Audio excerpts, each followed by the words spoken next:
Good evening, everyone. Welcome to sixth live session for the course Functional and Conceptual Design from IIT Madras. My name is Neelarnab Dutta, and I'm a PMRF fellow and a PhD scholar from IIT Guwahati.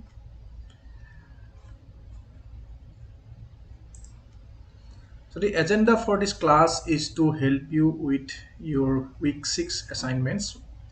The deadline is tomorrow, that is 7th September. Please make sure you submit your assignments on time.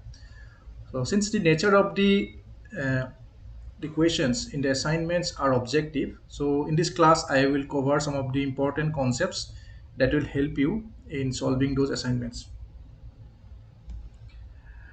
So here are some of the important concepts that we have learned in the last class.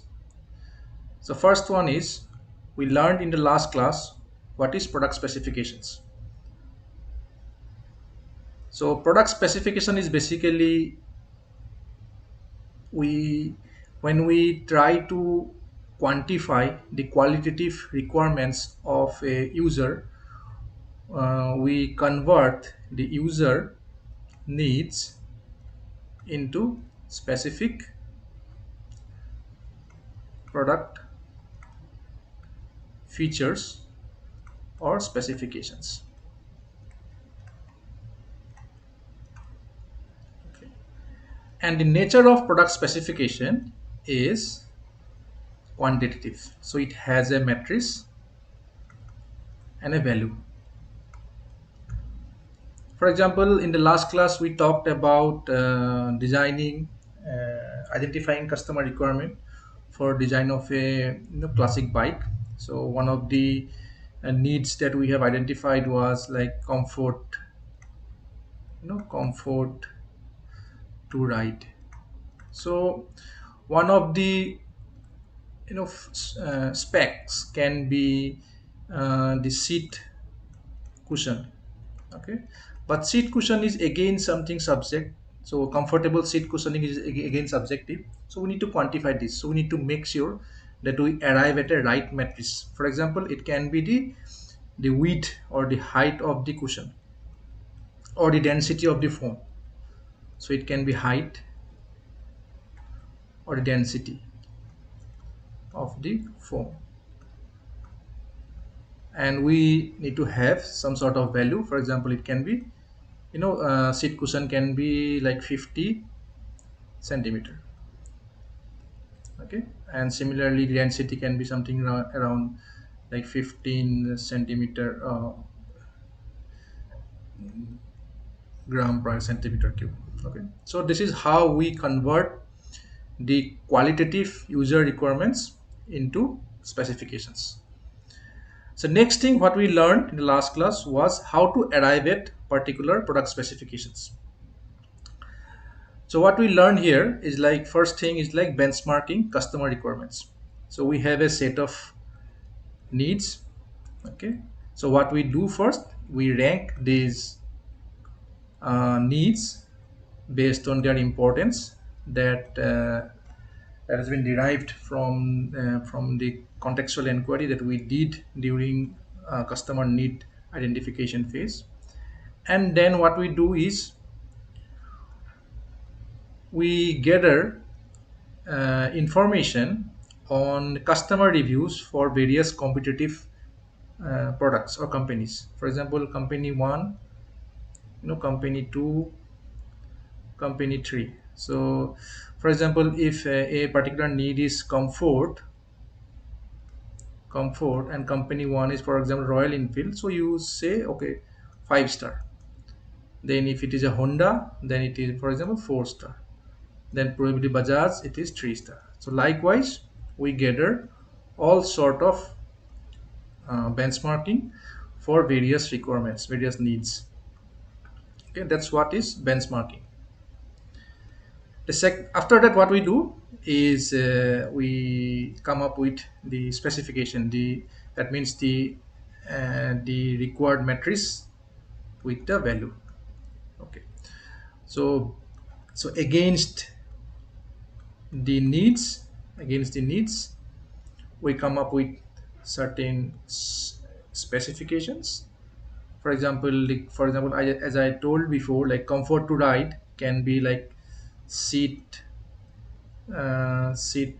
cushioning thickness, or it can be like a density of foam. Okay, likewise we can have another. This is like comfort. Another need can be like, easy to handle. Easy to handle. So that means a specification can be weight of the bike. So what we do in the second phase, we actually gather the values from the competitive products or companies. For example, what is a particular seat height for a company like Royal Enfield?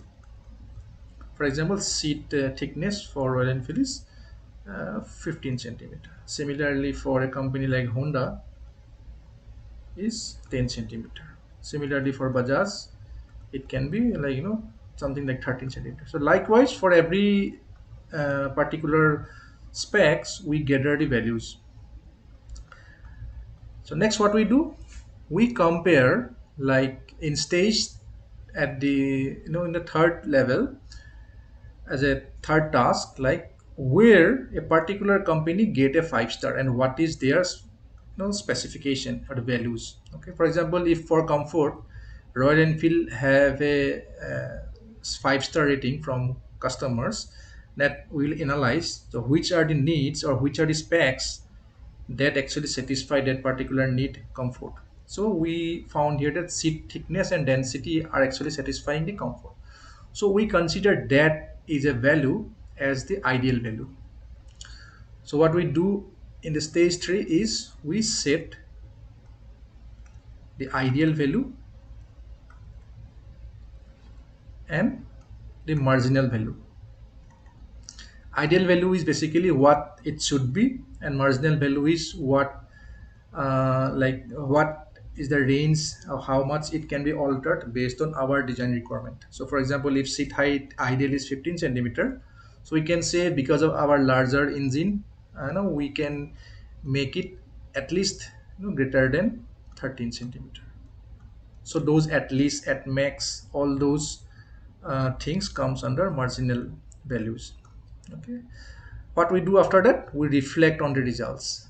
During this phase, we analyze what are the various specs that we need to consider so that we solve or we fulfill or satisfy the customer requirements. Okay, and there are a few methods how we do this. The fourth step, one important tool is quality function deployment. So in quality function deployment, we consider all our findings, 1 2 3, and then we try to map across a graphical representation called house of quality. So what is basically that? It is basically a graphical representation of all our findings. For example, we map the needs, then we have the importance against the specifications.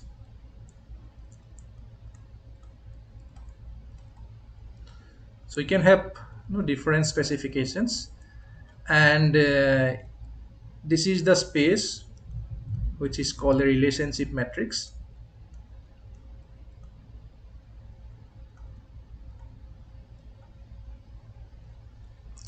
Where actually we map or we check which particular specs are satisfying which particular need. Or similarly, we can also relate from this side, like how many needs are satisfied by a particular specification. For example, if we have if a particular specification like weight of the bike can be satisfied by many needs. If this particular feature actually satisfies can be satisfied various needs. For example, like easy to handle, then easy to transport, okay? And then uh, comfort. So you can check here, like a particular which are the specifications which actually satisfy multiple requirements. Similarly, we can also check like for easy to handle, what are different specifications that are satisfying this particular thing. So this is where we are actually analyzing the relationship between needs as well as specifications. Then we mapped these against the benchmarking what we did previously in one, like for particular need. So how much a particular company like Royal Enfield, Honda, okay, how much, you know benchmark we will provide based on the customer satisfaction or customer feedback. For example, these are the various ranking, like 3 star for easy to transport, and for Honda you can say 4 star for easy to transport. Likewise, we do here the benchmarking. So this is the area where do we do benchmarking. Similarly, below we map the values, the specification values for all the three companies.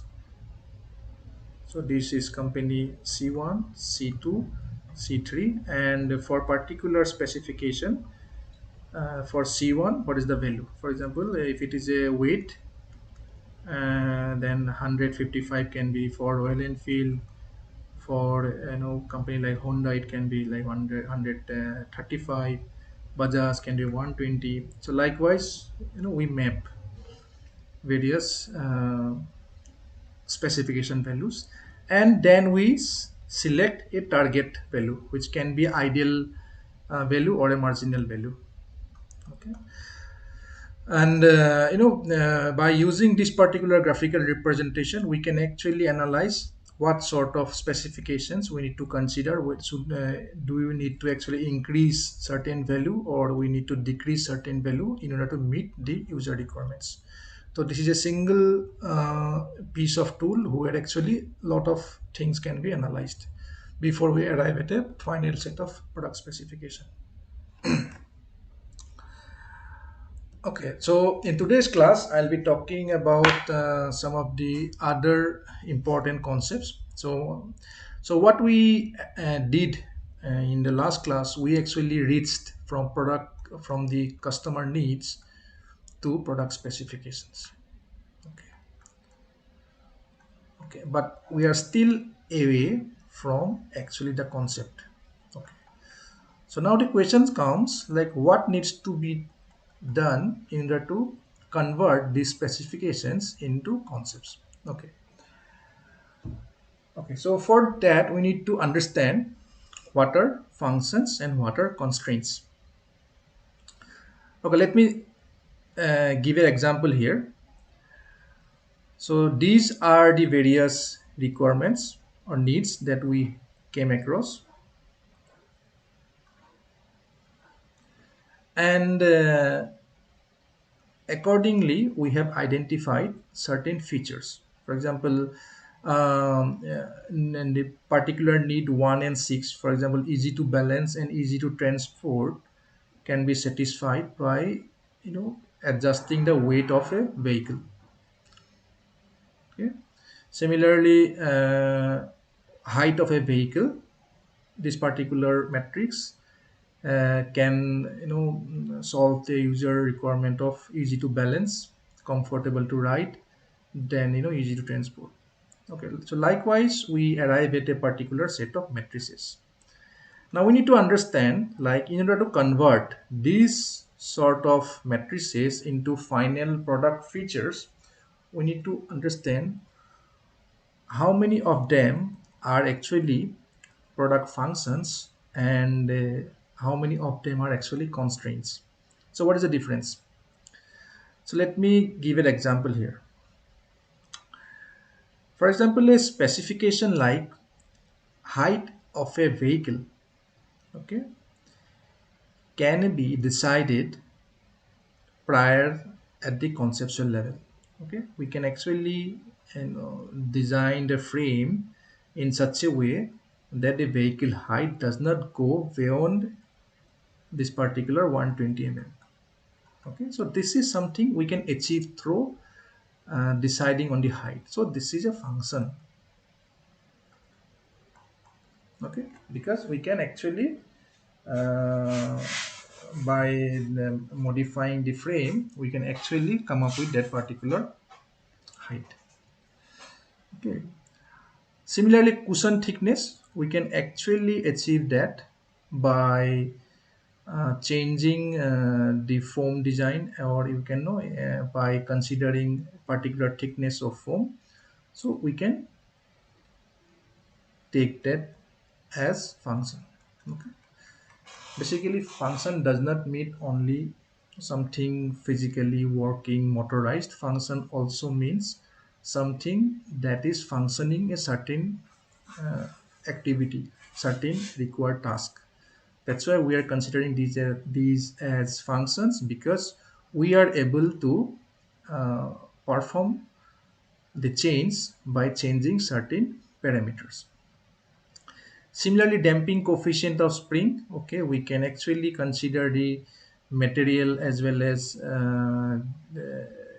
the particular design of the spring to arrive at this particular, you know, coefficient level. So this is again a function.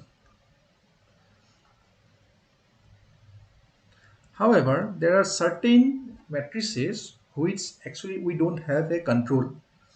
For example, if we say weight of a vehicle, okay, we cannot pre-decide this particular matrix, because there is no way we initially can fix a particular weight of a vehicle, because there are a lot of dependencies on various functional elements.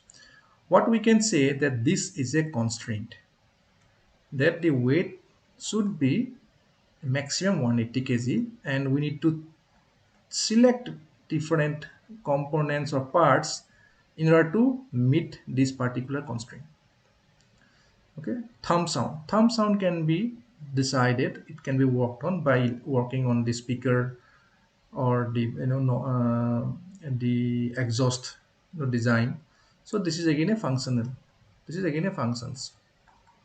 Luggage capacity, yes, because this means, like for example, if you want to carry around 40 kg of luggage, that means you need to provide certain saddle stand or some sort of luggage carrying plate on top of the bike, and so design of this particular structure matters in order to carry this particular weight.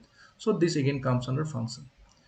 Fewer parts, again fewer parts, we cannot consider that as a function.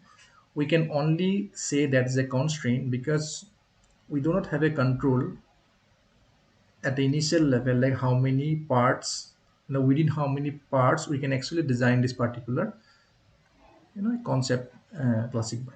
Okay, so we need to understand from our matrices, like what are the functions within those matrices and what are the constraints within those matrices. So is it clear? Okay. Okay, so out of constraints and the functions, which actually we have classified our matrices, like the specification matrices, we consider the functions as a way to move forward for our conceptual design.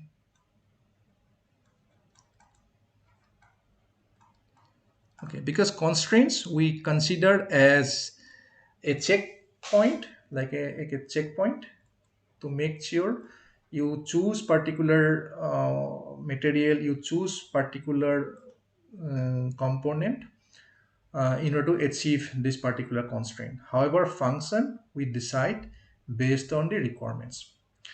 So what is functional decomposition then?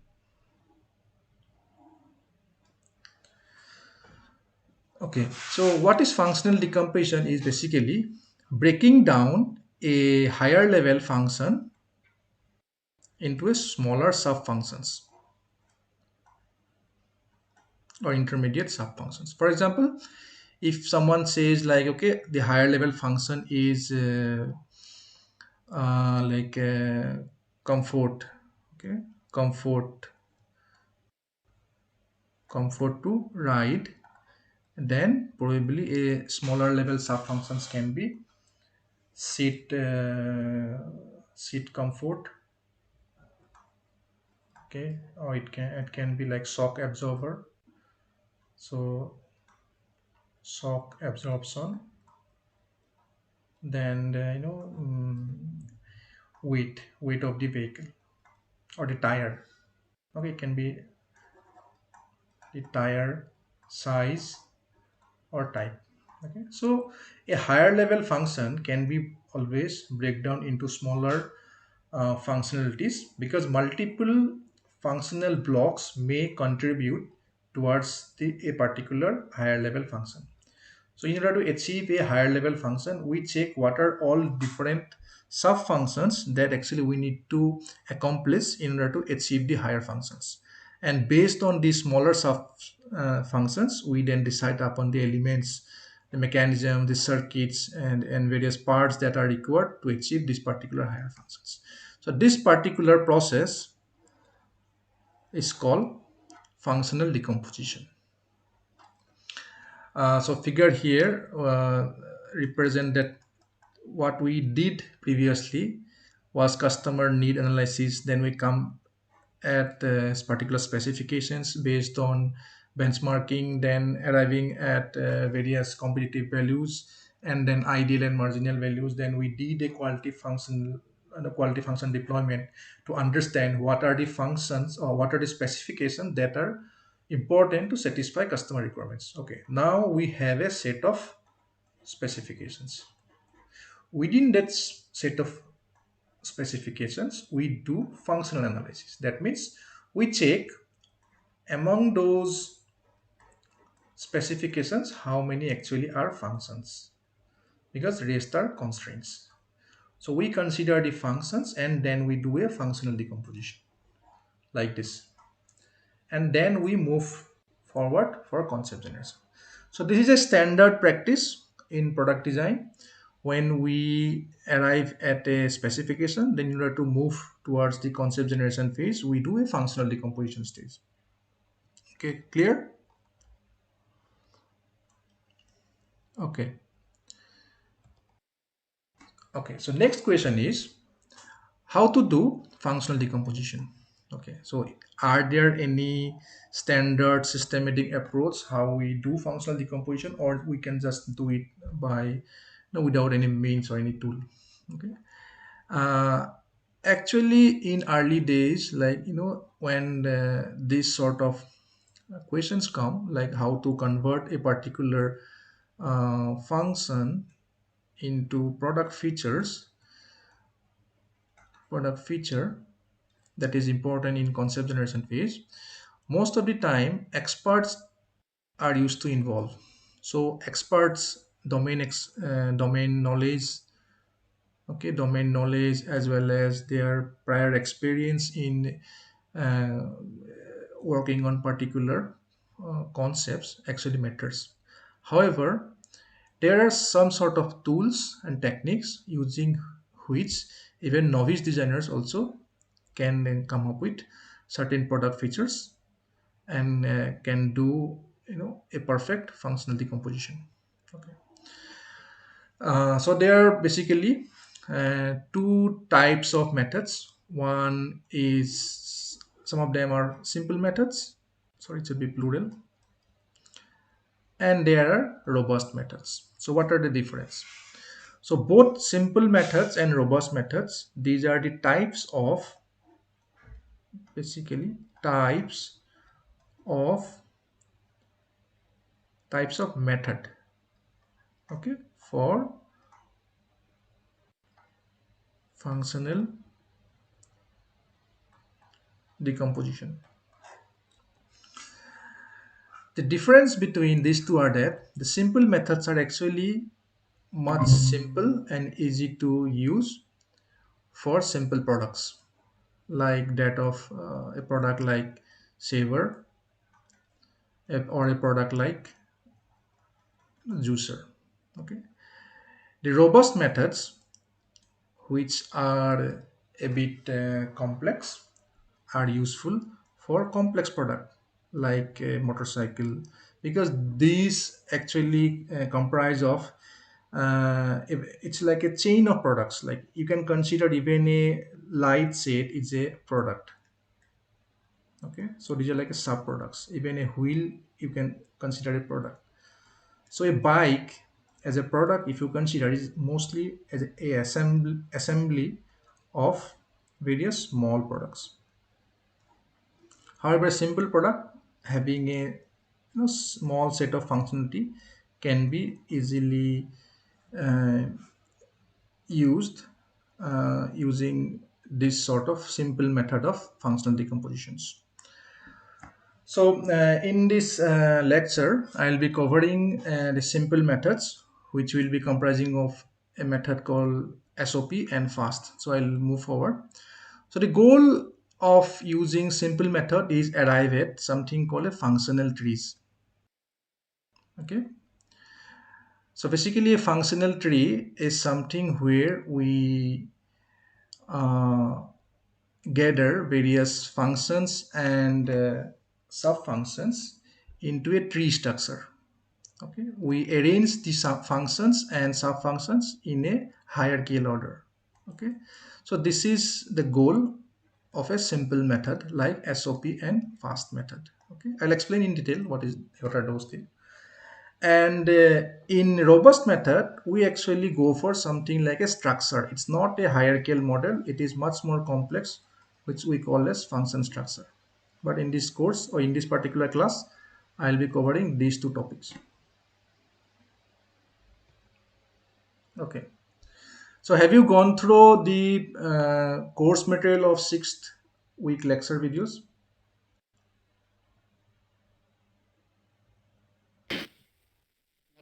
Currently not. Okay, because Definitely.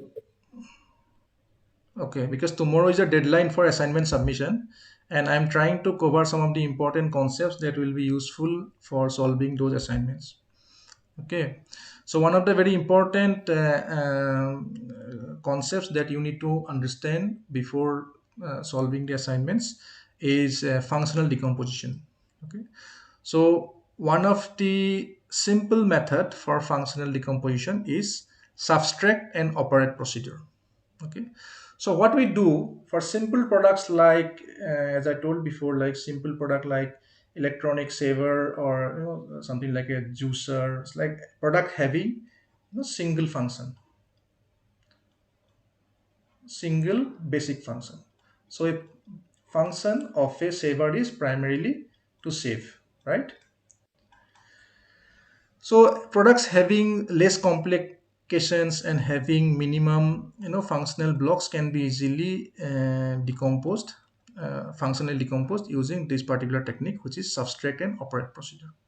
So what we do here is what we consider a prior product which already exists, and we then break down or do a we remove a small part of this particular product, and we then try to run this particular product and analyze the importance of this particular functionality, particular feature.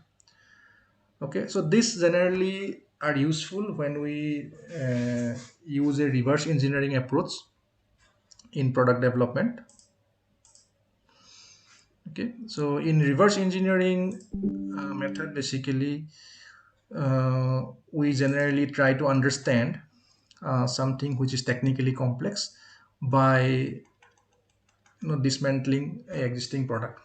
So for example, this is a saver, and what will happen if we remove this particular features. I will say features because imagine that you do not know, it's a new product for you, you do not know what are these particular sources. Probably a form factor, maybe not like a battery. So what will happen if you remove these particular units? We will be getting different components arranged in a such a way that it functions, performs some thing that we require. Okay, basically if we remove this particular battery, you will not the motor will not run. That means you will understand that this particular uh, you know feature, for example, if you say this is like a component C1, this is main source of power. Okay, so what we do next, for example, we cut this particular two wires. Okay, and then we try to see whether we can run this particular device or not. Then we'll understand that these are the key electrical wiring that actually supply from power from here to here, because without this particular thing will not work. So a component wise C2 will be at a transmission of, basically it's transmit electricity. Okay. Now next thing, like you can actually try remove this, which is like a plastic portion, and then you try running this product. You will get a motor rotation here. Okay, you will see the shaft is rotating, but but there is no transmission of this rotational motion into the cutting mechanism because there is a absence of this particular feature. So you will know this particular feature, component or feature C3 is actually, it's a converting the rotational motion into a cutting action. So in this approach, what we do is like we dismantle a product, existing product, and we try to isolate the smallest isolatable function or feature, and then we try to analyze the rest of the functionalities, and we do it repeatedly. Okay, we Yeah.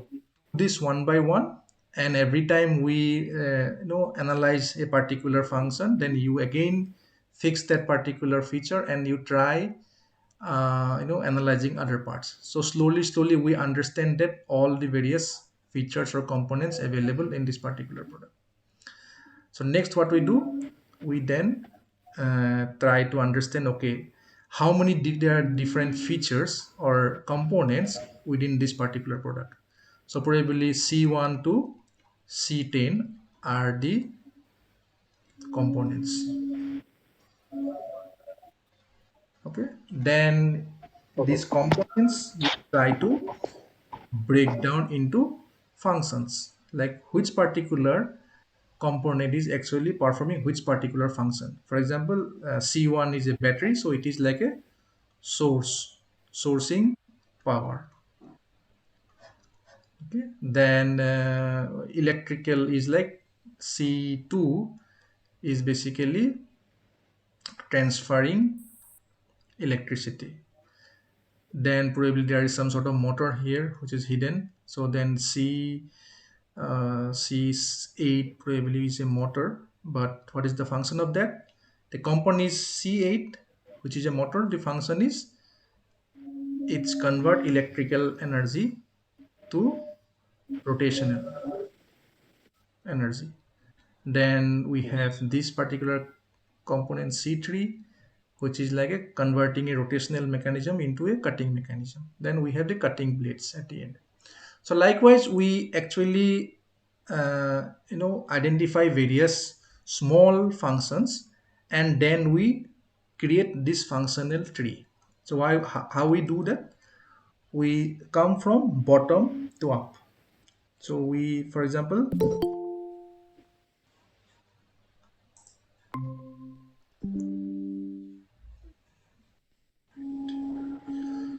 so wait, someone had joined.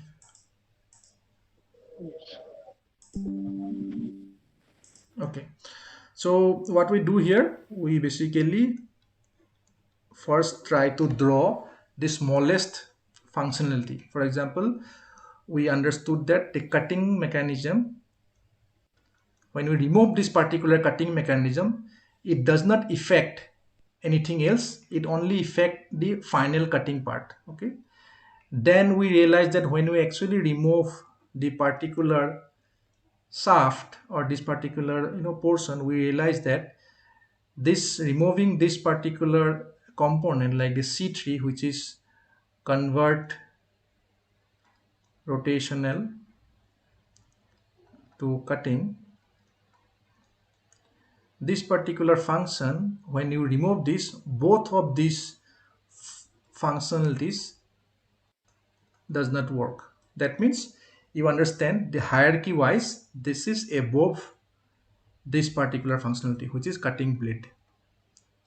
So likewise, when you actually next you remove the motor, you understand that by removing the motor, both these functionalities are not working. Okay, so by doing this, slowly you reach the top, and then you get the basic top level, higher level functionality, which is saving, basically saving tool. Okay, saving. So for saving, then you create this particular tree, which are which will be generated in a reverse order. You first start from the very after detail analyzing all the features, you try creating this particular tree from bottom to top. Okay, so am I clear? Any doubt? Yes, sir. Clear. Okay. Okay, so tell me, what are the limitation of this particular technique? Once you remove all the connection, or you starting decomposing it, you might lose the main functionality also. Actually, if you cut directly the wire, which maybe performing two actions, or you can't use that product again. If you cut the wires and uh, uh, something destructive you have done, other unless just removing things. So let me give some insights. So very first thing that we are assuming in this particular process is like, whenever we remove something, we will realize some sort of feedback, whether positive or negative we don't know, but we assume that if we remove this particular thing, something will not work. Okay, or the product will work differently. However, for example, if you remove this here, this is not going to work, because there is only one there's a linear relationship between various functionalities. Okay, sometimes in certain products there can be multiple dependencies. Okay, the particular functionality may have different input functional dependencies. So that means when you remove a particular function, we may not realize the exact outcome, what is the use of this particular feature, because we what we are observing is a cumulative observation from three different smaller sub functions. Okay, understood?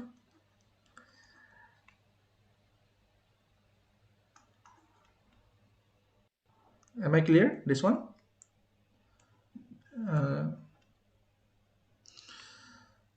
Okay, let me explain it again. For example, imagine uh, there is another particular element. For example, this is not only saving, there is something more like adjusting, something adjusting the height of cutting. Okay, there's some mechanism that is a feature which, when you remove, actually you know that now you cannot adjust. Okay, however, if you are a newbie and you do not know like what is this particular component, it's a new product for you. Even after removing this particular product, there is no such change you may feel visually or in terms of mechanisms. So this particular feature, you will feel that this is redundant, some sort of redundant feature or some sort of redundant function. So these are some of the limitations of this particular method, because it depends highly on observations. Like whenever some things get removed, there should be some sort of feedback or some sort of different functionalities. That is one. Second thing is like, This way of product development is that means that there should be always something there, already existing product. You cannot use this particular approach for new product design.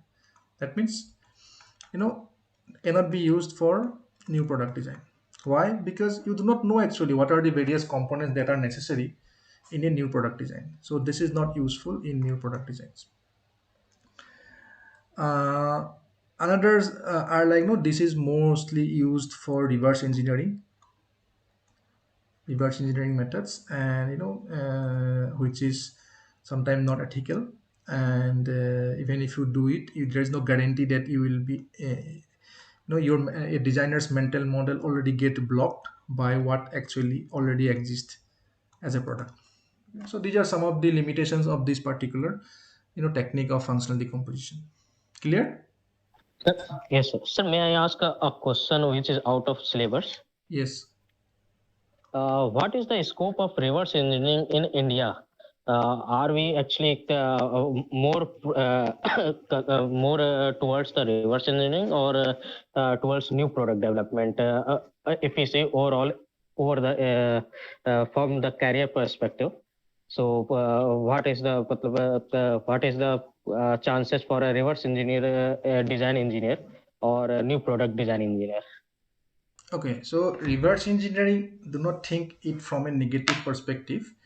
Reverse engineering is a standard practice, in engineering, where actually we try to explore. There are a lot of different reasons why we do reverse engineering. Sometimes we do when we try to explore unknown technology. Okay. Now this is there are ethical issues come when actually there are some sort of IP conflict. Okay. However, there are other scopes of reverse engineering. For example, your product failed. Some product failed in the market. For example, you know that Apple 6 when initially came, there are some issues like the phone get curved when you put it in a pocket. Okay, so initial models of Apple 6 iPhone, they face this particular issue. There are a lot of reports. So what you can do, like what companies did is like they actually bought Apple iPhone, then they try to analyze why it bends, and they then identified it is basically the body was aluminum, and there are a lot of cutting side cuts which actually minimize the strength of the material in this particular axis. Because of that, whenever it is in pocket it gets bent. So this is where actually we try to understand a particular limitation, and then we come up with a product which is a better product. So sometimes to improvise bad products, you do reverse engineering. Okay. So scope of reverse engineering in India is like, reverse engineering always have scopes. New product design is always good. Okay.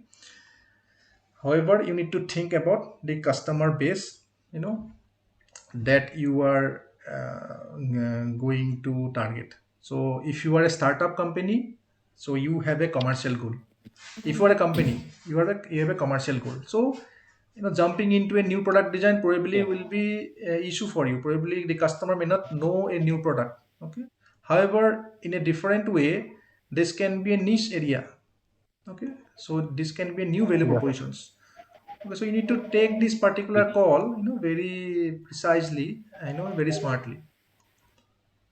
uh, Yes. Sir, actually, I want to know. Actually, earlier I used to work in a company where what they used to do, that actually in India the manufacturing of medical devices is very less. So we have renowned names of companies who are famous all over the world for medical devices. They used to do there. We used to do what? Take their product and disassemble them all the parts, and yes, see slight differences what we can do, and yes, but at the end we came up with that same product, but mhm. you can say that that's an Indian product. So is that uh, feasible, or is that unethical or ethical? So unethical if IP, there is IP involved, intellectual property involved. That means IP means patent. Okay, someone's copyright. If you are violating someone's patent, copyright, hard work, because then that is illegal. That is unethical. For example, China stole the aircraft architecture from US unethically by hacking the server for their J-20 stealth aircraft, which is unethical. However, is something like not patentable, like already the patent expires. For example, patent is 20 years period. Okay, so for example, a medical device which was first patented in 1990, its patent expires in 2010. Okay, after 2010, if you do reverse engineering, because you do not know this particular technology, you do this particular reverse engineering to understand the underlying functionality, to do this particular functional decomposition, and then you arrive at either a improved product or a similar version of the product. This is not non-ethic. It's not, no, it's not, there is no issue with ethics, because the patent law says like any invention that actually beyond 20 years, this is meant for free public use. Okay, the inventor get a 20 years of exclusive licensing or exclusive right to sell this particular product. Within these 20 years, if you try to do reverse engineering, or you can do reverse engineering, but if you try to make it commercialized, then actually you are actually violating the IP laws. So that is not ethical. Clear? Sir, are the patent laws in India are more free in terms of Western countries? Because the company where I used to work, the renowned companies of the world, they also used to visit us, and they know, yeah, yes, they are making the copy of our own products, but they haven't took any action. I don't know why, but if we were doing some unethical thing there, then why they haven't took any action? Are they are more flexible rules in India, or something else? So for that, actually, you need to make sure, like, probably there are, sometimes it is a strategy for various manufacturers that, they try to market their products and they do not have any issue. Okay. So, or maybe you are exploring some of the important, some of the functionalities which are not IP related, which are not protected by themselves also. So this happens. For example, Definitely. Microsoft does not care about IP for their products, because they want the Windows system. So for example, Windows. So they actually want that people use Windows machine. So they do not care about if you have a illegal copy of MS Word. These are some of the strategies. It's like you have Okay. a, as a student, you get a student version of SolidWorks. Okay. Yes, sir. Okay, that means what, that company wants you that when actually you get into your professional level in the industry, Yes. then actually you demand a SolidWorks, proper Mhm. license, so the company get dependent upon you and your product, the software. That's why they give a free license to the students. So these are strategies for future marketing. Okay. Got it? Okay, anyway, that was out of Okay, the sir. topic. Okay, Yes. let's finish this particular next topic, which is functional analysis, and the fast technique, which is functional analysis and system technique. So in this particular technique, we generally do it for new product design. So the earlier one, which we are talking about, the subtract and operate procedure, this was when we actually have a already existing product and we dissect it and try to identify various features and functions. The other method is function analysis system technique. Is a it's used for functional decomposition for new product designs. So what we do here, as a task, we create two vertical lines, and we actually do from this side, like we write down the output, the higher order output functions. So what we think is the functionality of a this particular juicer or grinder. So for example, its output is, Sorry. The main function of a, yes. Okay, it's like you can make some masala. Okay, some masala Yes. grind. Okay, or juice grind or anything.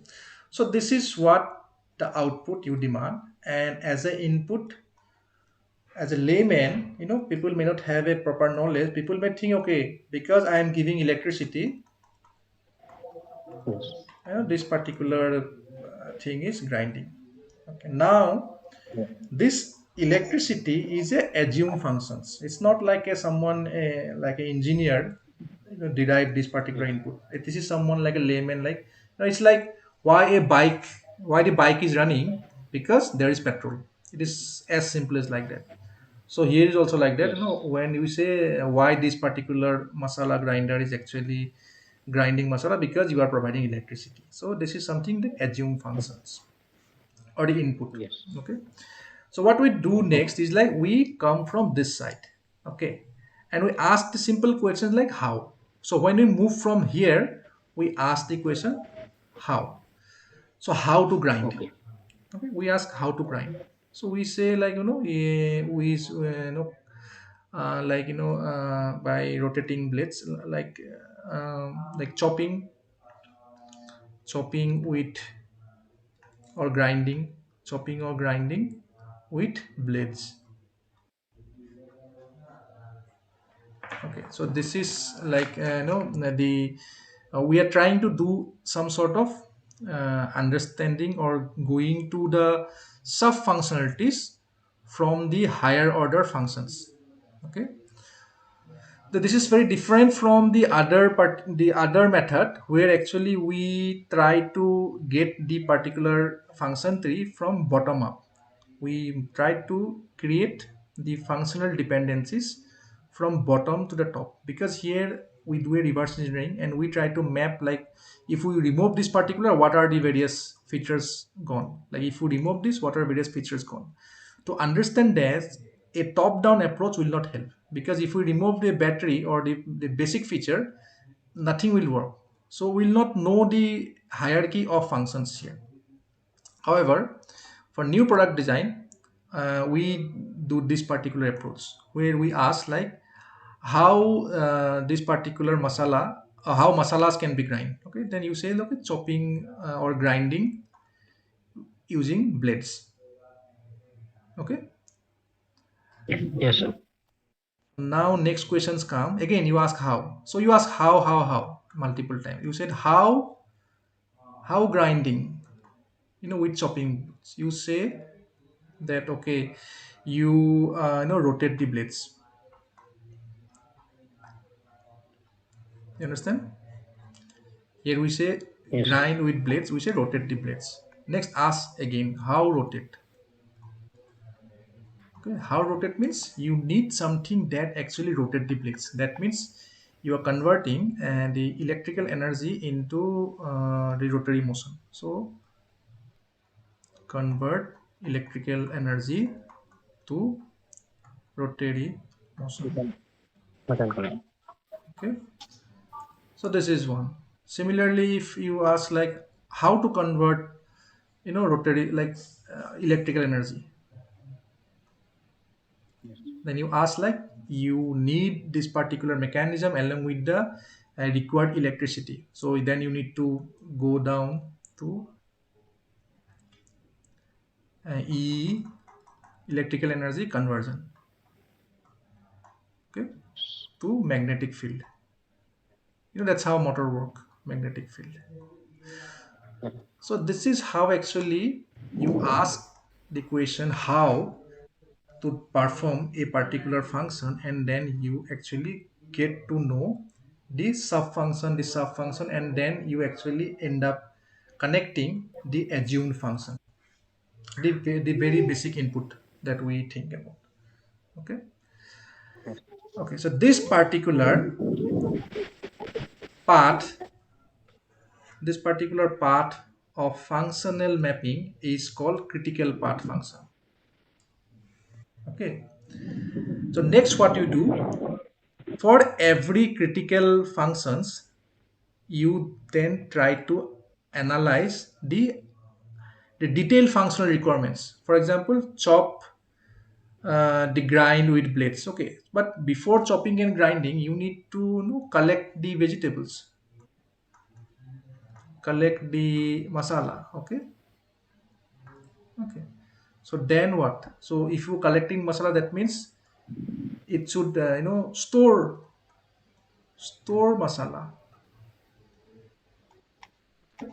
So these are like, the sub functions of these critical part functions. Similarly, for rotating blades, there can be no sub functions like, the blade should be removable, because for different spices or different, food products, you need to change. It should be able to change the blade. So change blade. That means the blade needs to be changed. It can be a fixed blade. Okay, then it can be like, washable blade. So all these functionalities which actually come under these particular critical functions are called sub functions. Okay. So when you map at the end, like for example, I'll quickly finish this. Like for example, converting E to rotary motion. So that means you need now you need to think about the motor. So you need a power. So motor power requirement can be a function. Okay, that's a particular way actually how you need to write a particular function. The way you need to write a particular function is a verb plus a noun, or the opposite. Okay, for example, uh, it can be grind masala, but that is not a constraint. Like you can, use different language also, but this is like something easy to analyze and in the later stages. So when you say grind masala, okay, it is a function, one verb, one noun. So like collect masala, so verb noun. So store masala. Okay, for example, this is what, change blade. So this is how you actually, uh, you know uh, write down the functionalities. Like power requirement is not a functionality. You say, you know provide, you know power or torque, because you need torque. Okay, similarly, there can be other sub functions.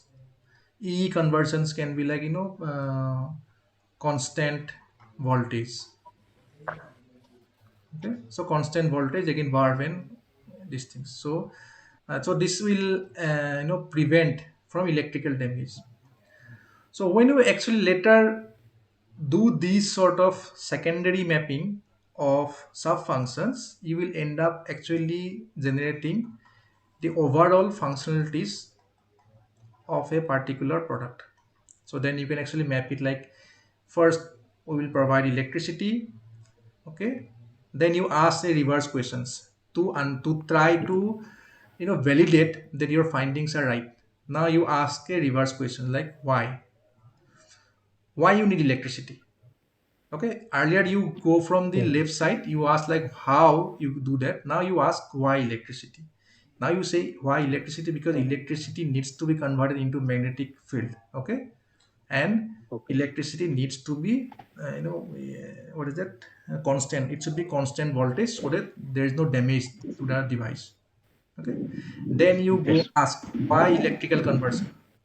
Okay, now ask you why. This is for validation. You say okay, electrical conversion is required because now we want to convert electrical energy to rotary motion. Okay, then again ask why. So why electrical energy? Because with the electrical energy we are trying to rotate the blades. Okay, and then why rotating blades? Because we are trying to grind the uh, particular masala, or no, we want to chop and grind. Then why? Because we want to get a masala mixture, in the final higher order function. Within this we can again ask why we need a masala, or to collect the masala, because we need to chop this. Then why need to store? So likewise, like, you store, then you collect, then you do this. So you can ask why multiple times to validate that your functional decomposition is actually right. Okay, So this is So how. this is this a why analysis is same as why analysis that we use in a quality problem root cause analysis? Why to get to the root point of the problem. That also we do there also, even if you requirement analysis, when you try to understand the root cause, we ask why. But you know what happens, like when you in go to a root cause, see the difference is like in a root cause the problem is same, but we are trying to understand a one level down. Okay, one level down. For example, if you say very similar, but you know the purpose remain the same, the context remain the same. For example, if you say someone yesterday, day before yesterday, Cyrus Mystery died. Like you ask why died? Why died? Because of road accident. Okay. Ask why road accident? Then you say like because of slippery roads. Then why slippery roads? Because of rain. So now you want to get to the problem. Okay. So this particular thing actually try to understand the root cause of a problem. But here what happened, like contexts are different. There's a dependency from one event to the other. These two are not the same event. Okay, you can say the vertical sub functions probably is the functional decomposition of the vertical sub function is probably similar to your this root cause problem identifications. So within this particular functional critical function part, you then try to understand the sub functions. So this is like a probably a why to a underneath sub functions. So this is similar, but this is not similar. Okay, so what happened, like when we do a functional analysis, so we have some sort of primary objectives. So this first level, which is actually the we have a higher order function, right? Anytime whenever you work in a product based industry, we are given in a project like, okay, make a mixer which can grind masala. Okay, now this is like a aim, but then you break down the particular aim to certain objectives. Okay, okay, so this first set of vertical, this first vertical set of these things are actually your project objectives. Okay, and there are certain one-time functions which also come within this network of product functions. For example, what are one-time functions? It can be like of packaging, like first time packaging and distribution. So it's like one-time function. So you need to provide a good cushioning on the package. We need to provide thermocols. So those sort of maybe, and it's not come here because your objective is also just to masala grind. There can be another parallel primary objective which can be like you know easy to transport. Then those can be one-time function. Similarly, there are all-time functions. Okay, what are all-time functions? You know like easy to store the product, easy to grind, efficiency of grinding. So all these are like all-time functions. You always want this functionality to be maintained. Again, there are certain unwanted functions. So you try to solve a particular problem of masala grinding, but you end up having certain functional outcome which actually are not intended. For example, because of your motor, noise level increases. So now you want to have a filter, some sort of noise filter or noise masking functionalities in order to reduce the noise, which are actually unwanted functions. It actually increase the cost or the time. Okay, like noise filter. Got it? Okay, so this is Yeah. how actually we do functional analysis and analysis system technique. And after doing this, we then go for uh, developing the functional tree. So functional tree is basically nothing but a representation of this uh, various functionalities in a hierarchical order. So here there is no hierarchy. we just try to understand from left to right how we can derive a particular higher level functionality from a lower level functions. However, when we map it in a particular tree structure, we have a better understanding, like what are the main objectives we need to fulfill, what are the sub design elements, what are the sub functionalities, and this will better help a designer to arrive at a functional design at the conceptual level. Okay, so for example, these can be one of these critical function part. This like critical function part 1. This can be another critical function part 2. So critical function part 3. So what happened here, I just explained one particular critical analysis, like critical function path, which is the objective is to grind masala, higher order functions. However, if you see, when you are designing a particular masala, or for example a particular grinder, now you may have multiple objectives, like for example you want to chop food items. Okay, that is one goal. It can be having like you want to make juices out of it. Then you there can be like there should be some provision to store the food. If you try to think about something like a food processor, and there you can actually store the food for a certain amount of time without spoiling. So those features someone can think about within a mixer grinder. So because these are some of the entirely different basic functions, that's the reason why you need to go to the sub functions as different critical function parts. For example, chop, grind, so then rotate blades, convert electrical energy to torque, then supply appropriate electricity. For making juice, it can be like citrus fruit. So citrus fruit, you need to squeeze the citrus fruit. For a non-citrus fruit, you need to grind it.